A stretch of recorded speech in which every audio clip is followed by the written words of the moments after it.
വനിതാ ശിശുവകുപ്പിന്റെ കീഴിലെ ICDSന് ഓഫീസ് വാടകയ്ക്ക് നൽകി കുടുങ്ങിപ്പോയിരിക്കുകയാണ് പാലക്കാട് മണ്ണാർക്കാട് സ്വദേശി ഹനീഫയും കുടുംബവും.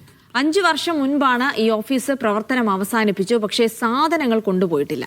ഓഫീസ് ഒഴിഞ്ഞു തരികയോ വാടക നൽകുകയോ ചെയ്യാത്തതിനാൽ വലിയ പ്രതിസന്ധിയിലാണ് ഈ കുടുംബം ഉള്ളത്.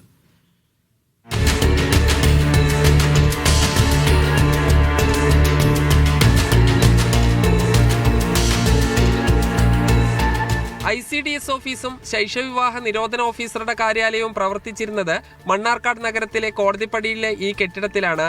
2004 മുതൽ 2021 വരെ 17 വർഷം ഇവിടെയാണ് ഓഫീസ് ഉണ്ടായിരുന്നത്.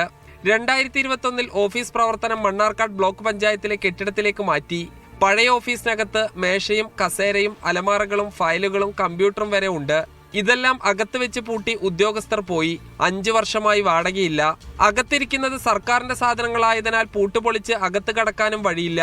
ഇപ്പോൾ 5 വർഷമായി അവർ മാറിയിട്ട് ഇതുവരെ നമ്മൾക്ക് അവർ അത് താക്കോല് ഹാൻഡ് ഓവർ ചെയ്യേ ഓഫീസ് പോലെ ഫർണിച്ചർ, ഫയലുകൾ, ടേബിള്, അലമാര എല്ലാ സാധനങ്ങളുണ്ട്. അതൊന്നും അവർ കൊണ്ടുപോയി ഒന്നും ചെയ്തിട്ടില്ല.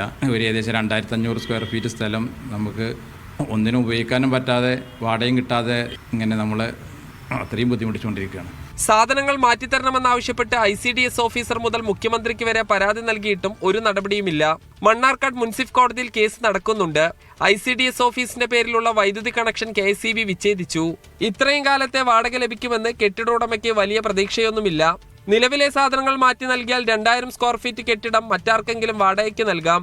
മുൻപുണ്ടായിരുന്ന ഓഫീസർമാരാണ് പൂട്ടിയിട്ട് പോയതെന്നും കോടതിയിൽ കേസ് നടക്കുന്നതിനാൽ തങ്ങൾക്കൊന്നും ചെയ്യാൻ കഴിയില്ലെന്നുമാണ് ഇപ്പോഴത്തെ ഉദ്യോഗസ്ഥർ പറയുന്നത്. കെട്ടിട ഉടമയ്ക്ക് മാത്രമല്ല ഇതുമൂലം പ്രശ്നമുള്ളത്. പൊതുമുതലാണ് ഉദ്യോഗസ്ഥരുടെ വീഴ്ച മൂലം ഈ രീതിയിൽ നശിച്ചുകൊണ്ടിരിക്കുന്നത്. സാജിദ് അജ്മൽ, മീഡിയ 1, പാലക്കാട്.